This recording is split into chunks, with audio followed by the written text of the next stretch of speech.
ఒక వ్యక్తి ఎప్పుడు బాధలు పడతాడో తెలుసా? జాగ్రత్త వినండి, జాగ్రత్త వినండి ఈ మాటలు ప్రతి ఒక్కరు కూడా.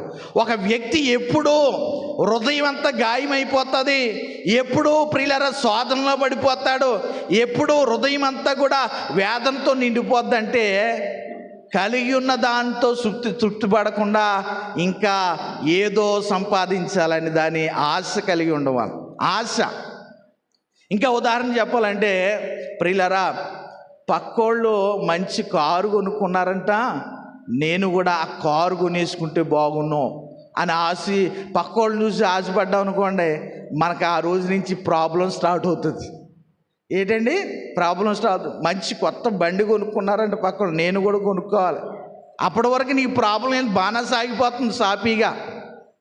లేకపోతే వాళ్ళు ఎవరో చూడండి, ఏదో కొనుక్కున్నారంట, ఏదో సాధించారంట, ఏదో నెక్లెస్ కొనుక్కుందంట పక్క ఆవిడ, మంచి పట్టు చీర కొనుక్కుందంట.